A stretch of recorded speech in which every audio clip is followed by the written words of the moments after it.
ሰላም ተነስተልን የተወደዳችሁና የተከበራችሁ ውድ የቻናላችን ተከታታዮች እንዴት ናችሁልን? እግዚአብሔር ይመስገን እኔ በጣም ደህና ነኝ። የምትገኙት አራዳ ሜዳ ኦፊሻል ዩቲዩብ ገጻችን ላይ ነው። ለቻናሉ አዲስ ከሆናችሁ የዩቲዩብ ገጹን ሰብስክራይብ በማድረግና የሮል ምልክቷን በመጫን የቻናላችን ቤተሰቦች እንድትሆኑ የአክብሮት ግብዣችን ነው። እንዲሁም ደግሞ ዩቲዩብ ፕሮግራሙን ለበርካታ ተመልካቾች እንዲያደርሰው ቪዲዮን ስትጀምሩ ላይክ እያደረጋችሁ መጀመራችሁን አስታውሱ። የአራዳ ሜዳ ኮሜንታተር ተስፋወርቅ ሉልሰገድ አብሬያችሁ ቆይታ አድርጋለሁ። ፈጣሪ ፈቅዶ ዛሬም ከእናንተ ጋር ተገናኝተናል። የተለያዩ ፕሮግራሞችን ወደ እናንተ እናደርሳለን። በመጀመሪያው ፕሮግራማችን ክፍል ነገ የሚከናወነውን የማንቸስተር ሲቲንና የሊቨርፑልን የኤፍኤ ካፕ የጨዋታ ቅድመ ዳሰሳ ወደ እናንተ የማደርስ ይሆናል ማለት ነው። እንግዲህ እንደምታውቁት ለሁለት ሳምንት ያክል የክለብ ጨዋታዎች አልነበሩም። የተለያዩ ብሔራዊ ቡድኖች በኢንተርናሽናል ብሬኩ ወቅት የዓለም ዋንጫ የፕሌይኦፍ የማጣሪያ ጨዋታዎቻቸውን፣ ሌሎቹ ብሔራዊ ቡድኖች ደግሞ የወዳጅነትና የአቋም መለኪያ ጨዋታዎቻቸውን ነው ሲያከናውኑ የቆዩት። በእነዚህ ወቅቶች ላይ እንግዲህ ምንም አይነት የክለብ ጨዋታ አልነበረም። ያው ለእግር ኳስ ተመልካቾች በተለይም ደግሞ በእኛ ሀገር ላሉ አብዛኞቹ የእግር ኳስ ተመልካቾች እንዲህ ያለው ወቅት ብዙ የሚመረጥና የሚፈለግ አይደለም። በእርግጥ አንዳንድ የእግር ኳስ ቤተሰቦች እንዲሁም ደግሞ እንደኛ ያሉ ሚዲያ ላይ የሚሰሩ ሰዎች በወዳጅነት ጨዋታ እንዲሁ ደግሞ የተለያዩ የብሔራዊ ቡድን የማጣሪያ ጨዋታዎችን ሊመለከቱ ይችላሉ። በነዛም የሚዝናኑ ሰዎች ይኖራሉ። አብዛኛው ግን የሀገራችን እግር ኳስ ተመልካች ኢንተርናሽናል ብሬክን ብዙም ኢንጆይ የሚያደርግበት የጨዋታ ወቅት አይደለም እና አሁን እንግዲህ የኢንተርናሽናል ብሬኩ ተጠናቆ አሁን እስከ ግንቦት ወርና እስከ ሲዝኑ መጨረሻ ድረስ እንግዲህ የተለያዩ የክለብ ጨዋታዎችን የምንመለከትበት ጊዜ ይሆናል። ታዲያ በዚህ ሳምንት ደግሞ ነገም ከነገ በስቲያም የኤፍኤ ካፕ የሩብ ፍጻሜ ጨዋታዎች ይከናወናሉ። በዚህ ሳምንት ከሚደረጉ በጣም ከሚጠበቁ ጨዋታዎች መካከል በተለይም ትልቁ ተጠባቂው ጨዋታ የሚደረገው የነገው የምሳ ሰዓቱ የኢታድ ስታዲየሙ የማንቸስተር ሲቲ እና የሊቨርፑል የኤፍኤ ካፕ ጨዋታ እንግዲህ በጉጉት የሚጠበቅ የጨዋታ መርሃ ግብር ነው ማለት ነው። እንግዲህ ሁለቱ ቡድኖች ይህንን ጨዋታቸውን ሲያከናውኑ አንድ እርግጠኛ ሆነን መናገር የምንችለው ነገር ከሁለት አንዳቸው ወይም ደግሞ ሁለት ትልልቅ ቡድኖች የሚያከናውኑ ጨዋታ ነው። ነገር ግን ከሁለቱ ትልልቅ ቡድኖች አንደኛው ቡድን ከዚህ የኤፍኤ ካፕ ውድድር የሚሰናበት ይሆናል ማለት ነው። ስለዚህ ከሁለቱ ትልልቅ ቡድኖች የትኛው ቡድን ወደ ግማሽ ፍጻሜ ይሻገራል፣ የትኛው ቡድን ዌምብሌ ላይ ለሚደረገው የግማሽ ፍጻሜ ጨዋታ ማለፉን ያረጋግጣል የሚለው ነገር በራሱ እጅግ በጣም የሚያጓጓ ነው ማለት ይቻላል። እንግዲህ ከኢንተርናሽናል ብሬኩ በፊት ሁለቱ ቡድኖች የተለያዩ ጊዜያትን አሳልፈው ነው ወደዚህ ጨዋታ የሚመጡት። ማንቸስተር ሲቲ እንደምታውቁት ከኢንተርናሽናል ብሬኩ በፊት በቻምፒየንስ ሊጉ ከሪያል ማድሪድ ጋር ጨዋታውን አከናውኖ ነበረ። በእርግጥ የቻምፒየንስ ሊጉ ጨዋታ የመጀመሪያው ዙር ጨዋታ በተለይ የፈለጉትን ውጤት ያላገኙበት የጨዋታ ምሽት ነበረ። በሪያል ማድሪድ ሳንቲያጎ በርናቦ ላይ ተሸንፈው ከዛ በኋላ የማለፍ ዕድላቸው ማጣብቂኝ ውስጥ ገብቶ ነበረ። በኤቲሃዱ ጨዋታ ማንቸስተር ሲቲ ጥሩ ተፎካካሪነት፣ አልሸነፍ ባይነት ያሳየበት ጨዋታ ነበረ። ምንም እንኳን ያንን ጨዋታ አሸንፈው ወደ ቀጣዩ ዙር የሚያሳልፋቸውን ውጤት ባያገኙም፣ ነገር ግን በሁለተኛው ዙር ጨዋታ በተለይም ደግሞ ተጫዋችን በቀይ ካርድ ወጥቶባቸውም ሳይቀር በጣም ጥሩ ተፎካካሪነትን ማንቸስተር ሲቲዎች አሳይተው እንደነበረ ታስታውሳላችሁ። በዛ ጨዋታ ምንም እንኳን ማንቸስተር ሲቲዎች በሪያል ማድሪድ 2-1 በሆነ ውጤት ቢሸነፉም ማለት ነው። ከዛ በኋላ ደግሞ አርሰናልን በካራባው ካፕ የፍጻሜ ጨዋታ ገጥመው ኒኮ ኦራይሊ 2 ጎሎችን አስቆጥሮ ያንን ጨዋታ አሸንፈው ነው የመጡትና በጣም በጥሩ ተነሳሽነት በማሸነፍ ስነ ልቦና ላይ እያሉ ነው የኢንተርናሽናል ብሬኩ የመጣው እና በጥሩ ሰዓት ላይ አይደለም ለማንቸስተር ሲቲ የመጣው ማለት ይቻላል። በጣም በጥሩ ተነሳሽነት ያንን የአርሰናልን ጨዋታ አሸንፈው ዋንጫ ካነሱ በኋላ ነው የኢንተርናሽናል ብሬኩ የመጣው። ያንን እናነሳለን። በሊቨርፑል በኩል ግን ስንመለከት ከኢንተርናሽናል ብሬኩ በፊት በኢንተርናሽናል ብሬኩ ወቅትም የሰማናቸው በርካታ ጉዳዮች ነበሩ። ለምሳሌ ከሞሳላህ መልቀቅ ጋር ተያይዞ ሞሳላህ በሊቨርፑል ቤት እንደማይቀጥል የሰማ ነው በጣም ከጥቂት ቀናት በፊት ነው። ያለ ሊቨርፑል ደጋፊዎች አሳዛኝ የሚባል ዜና እንደነበረ ሁላችንም እናስታውሳለን። ከዚህ በተጨማሪ ደግሞ አሌክዛንደር ኢሳቅ ወደ ልምምድ መመለሱ ለሊቨርፑል ደጋፊዎች በጣም የሚያስደስት ዜና ሆኖላቸዋል። በቀጣዮቹ ጨዋታዎች ላይ ወደ ሜዳ ይገባል ተብሎ ይጠበቃል። ከዛ ውጭ ግን ከኢንተርናሽናል ብሬኩ በፊት ጋላታሳራይን አሸንፈው ውጤቱን ቀልብሰው ወደ ቀጣዩ ዙር ቢያልፉም ከቶተንሃም ጋር አቻ የተለያዩበትና ከብራይተን ጋር ደግሞ ተጫውተው 2-1 የተሸነፉበት ውጤት ለሊቨርፑል ደጋፊዎች በጣም አሳማሚ የሚባሉ ሽንፈቶች ነበሩ። በተለይ ከቶተናም ጋራቸው የተለያዩበትና የብራይተኑ ሽንፈት በፍጹም ሊቀበሉት የማይችሉት ውጤት ነበረ የተመዘገበው። የአሰልጣኝ አርነ ስሎትም ቆይታ እስካሁን ድረስ አልተረጋገጠም። አርነ ስሎት በዚህ ክለብ ይቆያል ወይስ ከዚህ ክለብ ጋር ይለያያል የሚለው ነገር እስካሁን ድረስ አልተረጋገጠም። እንግዲህ ቶፕ 4 ገብቶ በማጠናቀቁ ጉዳይ ላይ የተመሰረተ ጉዳይ ይሆናል ማለት ነው። ያው ቀጣዮቹ ሳምንታት ለሊቨርፑል ደጋፊዎች እጅግ በጣም ትልልቅ ጨዋታዎችን የሚያከናውኑበት ነው። ነገ ማንቸስተር ሲቲን ይገጥማሉ። ከዛ ቀጥሎ ደግሞ ከፔዤ ጋር የቻምፒየንስ ሊግ ጨዋታቸውን ያከናውናሉ፣ የመጀመሪያ ዙር ጨዋታቸውን። ቀጥሎ ደግሞ ከፉልሃም ጋር ከተጫወቱ በኋላ በፕሪሚየር ሊጉ በቻምፒየንስ ሊጉ ከእንደገና ከፔዤ ጋር የመልስ ጨዋታቸውን በአንፊልድ አከናውነው በመርሲሳይድ ደርቢ ከኤቨርተን ጋር እንዲሁ ደግሞ ከክሪስታል ፓላስ ጋር እና ከማንቸስተር ዩናይትድ ጋር ደግሞ በደርቢ ጨዋታቸው ኦልትራፎርድ ላይ እንዲሁም ከሊቨርፑል ጋር ደግሞ ከቼልሲ ጋር የፕሪሚየር ሊግ ጨዋታቸውን ያከናውናሉ እና በጣም ከባባድና ጠንካራ የሚባሉ ጨዋታዎችን ነው ከዚህ በኋላ የሚያከናውኑ። ስለዚህ ቀጥሎ የሚመጡት ጨዋታዎች ለሊቨርፑል ደጋፊዎችም እንዲሁም ደግሞ ለሊቨርፑል ተጫዋቾችም እጅግ በጣም ወሳኝ የሚባሉ ጨዋታዎችን የሚያከናውኑባቸው ናቸው ማለት ነው። እንግዲህ በዚህ ጨዋታ ላይ የማሸነፍ ቅድመ ግምት የተሰጠው ለማንቸስተር ሲቲ ነው። ማንቸስተር ሲቲ እንደ ኦፕታ ሱፐር ኮምፒውተር ግምት ከሆነ 51.1% የማሸነፍ ቅድመ ግምት የተሰጠው ቡድን ሆኗል ማለት ነው። እና እንግዲህ ሁለቱ ቡድኖች ከዚህ ቀደም በኤፍኤ ካፕ ለ6 ጊዜ ያክል ተገናኝተው ነበር። አሁን ደግሞ ለ7ኛ ጊዜ ያክል ነገ በምሳ ሰዓት ጨዋታቸውን ያከናውናሉ። ሊቨርፑል በኤፍኤ ካፕ ጥሩ ታሪክ ካላቸው ቡድኖች መካከል ተጠቃሹ ነው። በተለይም ደግሞ በባለፉት ካከናወናቸው 19 የሩብ ፍጻሜ ጨዋታዎች 17ቱን አሸንፎ ወደ ግማሽ ፍጻሜው ማለፍ የቻለ ቡድን ነው። ስለዚህ ኤፍኤ ካፕ ላይ ጥሩ ሪከርድ ያለው ቡድን እንደሆነ ይታወቃል ማለት ነው። በእርግጥ 2023-24 ላይ በማንቸስተር ዩናይትድ 4-3 የተሸነፉበት ጨዋታ እንደነበር ይታወሳል። ነገር ግን ደግሞ ጥሩ ሪከርድ አላቸው። ያንን ጥሩ ሪከርዳቸውን ይዘው ነው ነገ ወደ ኤታሃድ ስታዲየም ወደ ማንቸስተር ከተማ የሚያቀኑት ማለት ነው። እንግዲህ ሁለቱ ቡድኖች በዚህ ዓመት ፕሪሚየር ሊግ ላይ ተገናኝተው እንደነበር ታስታውሳላችሁ። በመጀመሪያው ዙር ጨዋታ ኤታሃድ ላይ፣ ቀጥሎ ደግሞ አንፊልድ ላይ ተገናኝተው ነበረ። ሁለቱንም ጨዋታ ያሸነፈው የፔፕ ጓርዲዮላው ማንቸስተር ሲቲ ነው። የመጀመሪያውን ዙር ጨዋታ ፍጹም የበላይነት ወስደው በጣም ዶሚኔት አድርገው በተጫወቱበት የጨዋታ ዕለት ነው ያንን ጨዋታ እንግዲህ ሊቨርፑልን ማሸነፍ የቻሉት። ቀጥሎ በተደረገውም የመልሱ ጨዋታ የዶሚኒክ ሶቦዝ ላይ የቅጣት ምት ጎልን ተመልክተን በዛ ጨዋታ ሊቨርፑሎች ቀዳሚ መሆን ችለው ነበር። በኋላ ግን ማንቸስተር ሲቲዎች ከኋላ ተነስተው 2 ጎሎችን አስቆጥረው ጨዋታቸውን 2-1 በሆነ ውጤት አሸንፈው ወጥተዋል።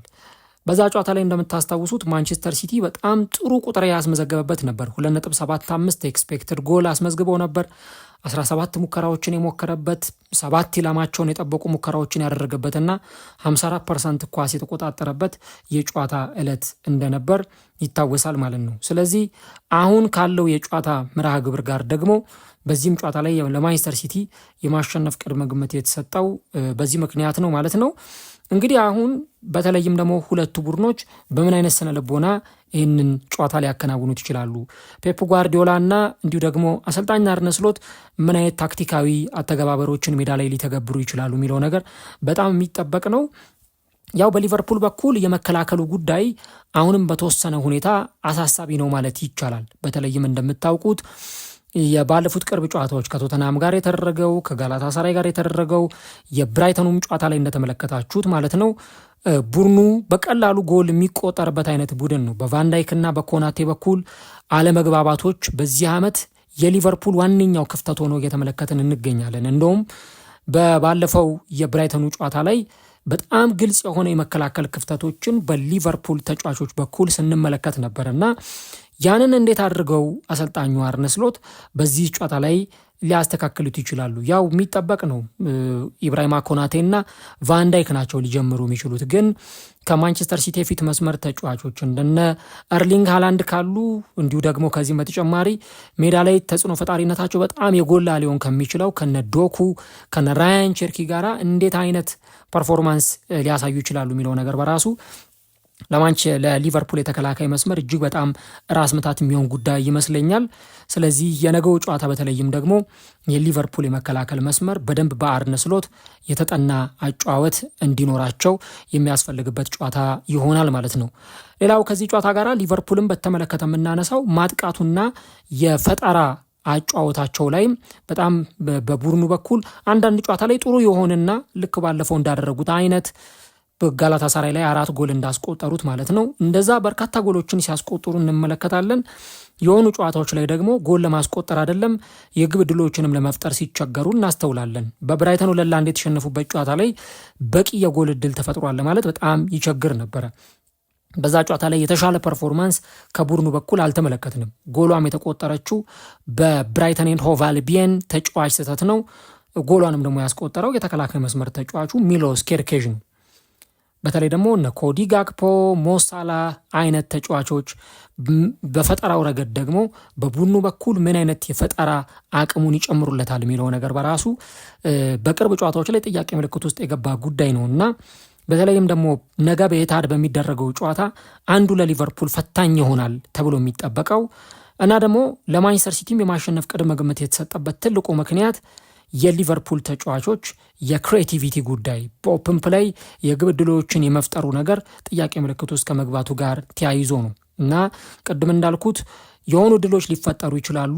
እነዛን ዕድሎች ግን በደንብ ክሊኒካል ወደ ማድረግ ቢግ ቻንስ እንዲሆኑ እነዛን ወደ ትልልቅ ዕድሎች የመፍጠር ክፍተት በሊቨርፑል በኩል በቅርብ ጨዋታዎች ላይ ስንመለከት ነበረ እንጂ ኤክሰፕሽናል ነው። ለምሳሌ ጋላታሳራይ ላይ 4 ጎል ያስቆጠሩበት ጨዋታ፣ ዌስትሃም ላይ 5 ጎሎች ያስቆጠሩበትን መንገድ እነዛን ጨዋታዎችን ልናነሳ እንችላለን። ግን የሊቨርፑልን ሙሉ ሲዝን ዲፋይን አያደርጉትም እነዚህ አንዳንድ የምናነሳቸው ጨዋታዎች ማለት ነው። ቡድኑ የመከላከሉ ክፍተት እንዳለበት ሆኖ የማጥቃቱም ነገር ደግሞ በዚሁ ተያይዞ መነሳት የሚገባው ጉዳይ መሆኑን በደንብ ማንሳት ያስፈልጋል እና በተለይ ቡድኑ ጎል በፈለገባቸው ጨዋታዎች በወልቭስ 2-1 ሲሸነፍ የብራይተኑን ጨዋታ ጨምሮ ከዚህ በተጨማሪ ደግሞ በማንቸስተር ሲቲም በተሸነፈበት ጨዋታ ላይ እንደምታስታውሱት ጎሎችን ለማስቆጠር የሚቸገርባቸው አንዳንድ ወቅቶች አሉና ይህንን ነገር እንዴት አሰልጣኝ አርነ ስሎት ሊቀርፉት ይችላሉ የሚለው ነገር እንግዲህ ለእሳቸው የሚተው የቤት ስራ ይሆናል።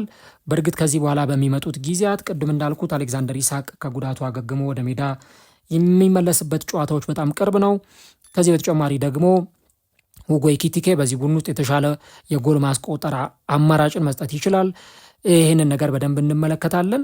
ነገር ግን ደግሞ በሊቨርፑል በኩል ጥሩ የሆኑ ኳሊቲዎችም በዚህ ጨዋታ ላይ ሊያሳይ እንደሚችል የሚጠበቅ ጉዳይ ነው። ለምሳሌ ፍሪኪክን በተመለከተ ወይ ደግሞ የሴት ፒስ የቆሙ ኳሶችን አጠቃቀም በተመለከተ በዚህ ዓመት በጣም የተጨበጨበለት ፐርፎርማንስ ነው ሊቨርፑል እያሳየ የሚገኘው። ከቆሙ ኳሶች ጎሎችን ያስቆጥራሉ፣ ከማዕዘን ምት እንዲሁ ደግሞ ከቅጣት ምትም በተደጋጋሚ ጎሎችን ሲያስቆጥሩ እንመለከታለን። ለዚህ ደግሞ ዶሚኒክ ሶቦዝላይን ነው ልናነሳ የምንችለውና ሶቦዝላይ በተለይ ደግሞ በዚህ ዓመት አርሰናል ላይ ጨምሮ ማንቸስተር ሲቲ ላይ ጨምሮ ወሳኝ የቅጣት ምት ጎሎችን በማስቆጠር ለቡድኑ ውጤት ይዞ እንዲወጡ የራሱን የሆነ አስተዋጽኦ ሲያደርግ የነበረ ተጫዋች ነው እና የነገው ጨዋታ ላይም አንድ ማንቸስተር ሲቲዎች መጠንቀቅ ያለባቸው በቆመ ኳሱ ረገድ በጣም መከላከል፣ የማዕዘን ምቶችን፣ የቆሙ ኳሶችን በደንብ መጠንቀቅ፣ እንደ ዶሚኒክ ሶቦዝላይ አይነት ደግሞ ጠንካራ የቅጣት ምቶችን የሚመቱ ተጫዋቾች ስላሉ ያንን በደንብ መጠበቅ ይኖርባቸዋል ማለት ነው። ከዚሁ ጉዳይ ጋር ተያይዞ የማጥቃቱን ጉዳይ ስናነሳ በተለይም ደግሞ በዋነኝነት የሞሳላህንም ጉዳይ እናነሳለን። እንግዲህ ለሞሳላ ከዚህ በኋላ የሚያደርጋቸው ጨዋታዎች ኢንጆይ እያደረገ በጣም በተሻለ ስሜት በተሻለ ተነሳሽነት የሚያደርጋቸው ጨዋታዎች ይሆናሉ ተብሎ ይጠበቃል። ምክንያቱም ከሊቨርፑል ጋር በዚህ ውድድር ዓመት ይለያያል። የመጨረሻ ጥቂት ጨዋታዎች ነው የቀሩት ይህ ተጫዋች። ስለዚህ ከዚህ በኋላ የሚመጡት ጨዋታዎች ላይ ምናልባትም የቀድሞውን ሳላ የምንመለከትበት እድል ካለ ያንን የምናይበት ሁኔታ ሊፈጠር ይችላል። ነገር ግን ደግሞ በኤፍኤ ካፕም ጥሩ ሪከርድ አለው። በተለይም ደግሞ በኤፍኤ ካፕ የሩብ ፍጻሜ ውድድሮች ላይ እንዲሁም ደግሞ በአጠቃላይ በኤፍኤ ካፕ ውድድሮች ላይ ጎል በማስቆጠር የሚታወቅ ተጫዋች ነው ማለት ነው። እንግዲህ በኤፍኤ ካፕ ውድድሮች ላይ በተለይም ደግሞ በ4 ኤፍኤ ካፕ ውድድሮች ላይ ጎል ያስቆጠሩ ተጫዋቾች አሉ። ለምሳሌ ኤሚል ሄስኪን እናስታውሳለን በ2000-2001 የውድድር ዘመን ማለት ነው። እና ደግሞ ሞሳላህ እንግዲህ አሁን ምናልባትም በዚህ ጨዋታ ላይ ጎል የሚያስቆጥር ከሆነ የተሻለ ቁጥር የሚያስመዘግብበት እድል ሊፈጠር ይችላል። እንግዲህ ከ250 በላይ ጎሎችን በሊቨርፑል መለያ ያስቆጠረ የሊቨርፑል በጣም ታሪካዊ ተጫዋች ነው ማለት ነው። እና ተጫዋቹ እንግዲህ የባለፈው የብራይተኑ ጨዋታ አምልጦት ነበረ በጉዳት ምክንያት። አሁን ግን ከጉዳቱ አገግሞ ወደ ሜዳ ይመለሳል ተብሎ ይጠበቃል። የአሌክዛንደር ኢሳቅንም ጉዳይ እንግዲህ አሰልጣኙ በሚሰጡት ጋዜጣዊ መግለጫ ላይ የሚወሰን ይሆናል። እንዲሁ ደግሞ የቡድኑ ቋሚ ግብ ጠባቂ አሊሰን ቤከር ወይስ ደግሞ ጆርጂ ማማርዳሽቪሊ የትኛው ተጫዋች ይጀምራል የሚለውን ደግሞ እንግዲህ እዚሁ ጨዋታ ላይ የምንመለከተው ጉዳይ ነው የሚሆነው። በማንቸስተር ሲቲ በኩል ግን ቅድም እንዳልኩት በተለይም ደግሞ የቅርብ ጨዋታው የነበረው በተለይም ደግሞ አርሰናልን ያሸነፉበት ጨዋታ በጣም አስደናቂ ፐርፎርማንስ ያሳዩበት በሁሉም ረገድ በመከላከሉም የተዋጣለት ቡድን ነበረ፣ በማጥቃቱም ረገድ ደግሞ በጣም የተዋጣለት ቡድን ነበረ እና 2 ጎሎቹን ኒኮ ኦራይሊ አስቆጥሯል። የአርሰናል ግብ ጠባቂ የኬፓ አሪዛባላጋን ስህተት ተጠቅሞ ጎል አስቆጥሮ ያንን ጨዋታ አሸንፈው ወጥተዋል እና እንግዲህ በዚህ ዓመት ማንቸስተር ሲቲዎች አሁን የሚቀራቸው 8 የፕሪሚየር ሊግ ጨዋታና ከዚህ በኋላ የሚያደርጉት የኤፍኤ ካፕ ጨዋታ ነው ማለት ነው። እንግዲህ ኤፍኤ ካፕ እስከ ፍጻሜው እንኳን ቢጓዙ ከዚህ በኋላ 11 ጨዋታዎችን ያከናውናሉ ማለት ነው። ስለዚህ እነዚህ 11 ጨዋታዎች ምናልባትም ደግሞ ፔፕ ጓርዲዮላ እና ተጫዋቾቹ ዋንጫ ማሸነፍ ተጨማሪ ዋንጫ ያሸንፋሉ ተብሎ የሚጠበቅ ከሆነ ኤፍኤ ካፕን ነው ልናነሳ የምንችለው እንጂ በፕሪሚየር ሊግ አሁን ከአርሰናል ጋር ያለው የነጥብ ልዩነት ወደ 9 ከፍ ብሏል። ማንቸስተር ሲቲ አንድ ቀሪ ጨዋታ እየቀረው፣ ስለዚህ በእነዚህ የኤፍኤ ካፕ ጨዋታዎች ላይ ደግሞ እስከ ፍጻሜ መድረስና እስከ ፍጻሜ መጓዝ ይፈልጋሉ ማለት ነው። በእርግጥ ማንቸስተር ሲቲ በተለይም ደግሞ አንድ ያለው ኳሊቲ ምንድን ነው? ኳሱን ደብቆ የሚጫወት ኳስን ለተጋጣሚው የማይሰጥ ቡድን እንደሆነ ይታወቃል። የቅርብ ጨዋታዎቹን እንኳን እንደ ምሳሌ ማንሳት እንችላለን። ለምሳሌ ሊቨርፑልን በአንፊልድ 2-1 ባሸነፉበት ጨዋታ ላይ የመጀመሪያውን አጋማሽ ማንቸስተር ሲቲ ነው ኳስ ተቆጣጥሮ ኳሱን ሆልድ አድርገው ኳሱን ይዘው ሲጫወቱ የነበሩት። በኋላ እንደያዙት የኳስ መጠን እድል ፈጥረው ጎሎችን ማስቆጠር አልቻሉም። ሁለተኛው አጋማሽ ላይ ደግሞ ነገሩ ተገላቢጦሽ ሆነና ሊቨርፑል የበለጠ ኳስ ይዞ መጫወት ጀመረ፣ የግብ ዕድሎችን መፍጠር ጀመረ። ሊቨርፑል በሶቦዝ ላይ የቅጣት ምት አማካኝነት ጎል አስቆጠረ። ከዛ በኋላ ግን እንደገና ደግሞ ማንቸስተር ሲቲ ኳስ ይዞ ተጫውቶ 2 ጎሎችን ያስቆጠረበትን ጨዋታ ተመልክተናል። ባለፈው በካራቦ ካፕ ፍጻሜ አርሰናልን ሲገጥሙ ሙሉ ደቂቃውን ማለት ይቻላል ኳስ በደንብ ሆልድ አድርገው እግራቸው ስር ይዘው ሲጫወቱ ነበረ እና ከማንቸስተር ሲቲ ተጫዋቾች እግር ስር ኳስ ፈልቅቆ መውሰድ ራሱ ለተጋጣሚ ቡድን ተጫዋቾች እጅግ በጣም አስቸጋሪ ጉዳይ ይመስለኛል።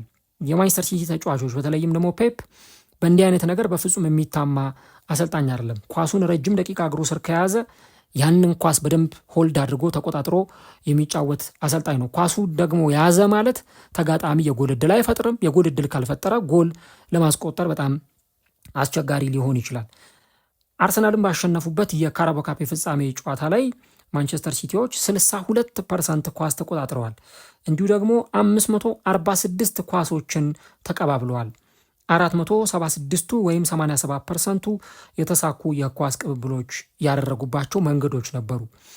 ከዚህ በተጨማሪ ደግሞ ኒውካስልን ባሸነፉበት የ16ቱ ጥሎ ማለፍ የኤፍኤ ካፕ ጨዋታ ላይ እንደምታስታውሱት 521 ኳሶችን ማንቸስተር ሲቲ የተቀባበለበት የጨዋታ ምሽት ነበረ። ራሱን ደግሞ ሊቨርፑልን ባሸነፈበት የኤፍኤ ካፕ ጨዋታ ላይ ማንቸስተር ሲቲዎች 465 ኳሶችን ተቀባብለዋል እና ብዙ ኳሶችን በአንድ ጨዋታ 450 500 በጣም ከፍ ሲልም ደግሞ 600 እና 700 ኳሶችን የሚቀባበል ቡድን ነው እና አንዱ ነገር ለሊቨርፑልም ስጋት ሊሆን ይችላል ብዬ የማስበው ነገር በተለይ ደግሞ በእንዲህ አይነት ሁኔታዎች ኳስ ይዞ የሚጫወት ቡድን ስለሆነ በሊቨርፑሎች በኩል የተጠና ማጥቃት ሊኖር ይገባል። ግን ደግሞ ማንቸስተር ሲቲን ስናነሳ ጎል በየትኛውም መንገድ ሊቆጠርበት የሚችል ቡድን ነው። ለምሳሌ ዌስትሃም ጋር 1-1 በወጡበት ጨዋታ ዌስትሃም አንድ የማዕዘን የምታገኘ እሷንም ኮንስታንቲኖስ ማቭሮፓኖስ ሞከራት፣ ወደ ግብነት ቀየራት። አንድ ሙከራ አንድ ጎል ነው የተመለከትነው። ማንቸስተር ሲቲ ረጅም ደቂቃ ኳስ ተቆጣጥሮ ብዙ ሙከራዎችን አድርጎ በዛ ጨዋታ ላይ ማንቸስተር ሲቲዎች ጎል ለማስቆጠር በጣም ከፍተኛ ጥረት ሲያደርጉ ነበረ። ግን የተሻለ ጎል ደግሞ ሲያስቆጥር ያየነው ዌስትሃም ዩናይትድን ነው እንጂ በዛ ጨዋታ ላይ 24 ሙከራ ነው ማንቸስተር ሲቲ የሞከረው። ዌስትሃም ግን አንድ ሞከረ፣ እሷንም ማስቆጠረ እና ምናልባት በቆሙ ኳሶች ቅድም እንዳልኩት ከዛ በተጨማሪ ግን የተለያዩ አማራጮችን ተጠቅመው ጎሎችን ሊያስቆጥሩ ይችላሉና ማንቸስተር ሲቲዎች ይህን ነገር መጠንቀቅ ይኖርባቸዋል። ሊቨርፑሎች ይህንን ነገር ከተጠቀሙ ጎሎችን ማስቆጠር ጨዋታውን አሸንፈው መውጣት የሚችሉበትን ትልቅ እድል ሊፈጥርላቸው ይችላል። እኔ በግሌ ለመገመት በጣም ይቸግረኛል። ማን ያሸንፋል የሚለውን ለማድላት በጣም አስቸጋሪ ነው። ሁለቱ ቡድኖች አሁን አርሰናል ከመጣ በኋላ አርሰናልና ማንቸስተር ሲቲ መፎካከር ጀመሩ እንጂ ትልቅ ፉክክር የነበረው እንደምታውቁት በሊቨርፑል እና በማንቸስተር ሲቲ በየርገን ክሎፕና በፔፕ ጓርዲዮላ መካከል ነበረና ትልቅ ራይቫለሪ እንደነበራቸው ይታወቃል። ትልቅ የእግር ኳስ ባላንጣነት እንደነበራቸው ይታወቃል። ኤፍኤ ካፕም ላይ ተገናኙ፣ ፕሪሚየር ሊግም ላይ ተገናኙ። ስሜቱ በጣም ትልቅ ነበረ በሁለቱ ቡድኖች በኩል የነበረው ተቀናቃኝነት። ዛሬ እንግዲህ ጋዜጣዊ መግለጫ ይሰጣል በሁለቱ አሰልጣኞች በኩል። ነገ ደግሞ እንግዲህ ጨዋታቸውን ያከናውናሉ ማለት ነው። ቀን 8:45 ኤታር ላይ ጨዋታቸውን ያከናውናሉ። እንዳልኩት ከሁለት ትልልቅ ቡድኖች አንደኛው ወደ ግማሽ ፍጻሜ የሚሻገርበት፣ አንደኛው ቡድን ደግሞ እዛው ሩብ ፍጻሜ ላይ ጉዞ የሚያበቃበት ነው። ሊቨርፑል በዚህ ዓመት ቻምፒየንስ ሊግን ማሸነፍ የሚችልበት እድል አለው። እስከ ፍጻሜው ከተጓዘ ኤፍኤ ካፕም ሌላ ዋንጫ ማንሳት የሚችልበት እድል ነውና ዘንድሮ ሲዝናቸውን በበለጠ ዋንጫ ለማጠናቀቅ የሚፈልጉ ሁለት ቡድኖች የሚያከናውኑ ጨዋታ ስለሆነ በጣም አዝናኝ፣ ጥሩ ፉክክር የሚታይበት፣ ጎሎች የሚኖሩበት ጨዋታ ይሆናል ተብሎ ይጠበቃል። ነገ እንግዲህ በማንቸስተር ከተማ ኢትሃድ ስታዲየም ላይ ሁለቱ ቡድኖች ጨዋታቸውን ያከናውናሉ። ማን ያሸንፋል? ስንት ለስንት ጨዋታ ይጠናቀቃል? ኮሜንት ላይ ሀሳቦቻችሁን አስቀምጡልን። ነገ ግን በኤፍኤ ካፕ ከሚደረጉ ተጠባቂ ጨዋታዎች መካከል ትልቁ ትኩረት የሚወስደው ይህንኛው የማንቸስተር ሲቲ እና የሊቨርፑል ጨዋታ ነው ማለት ነው።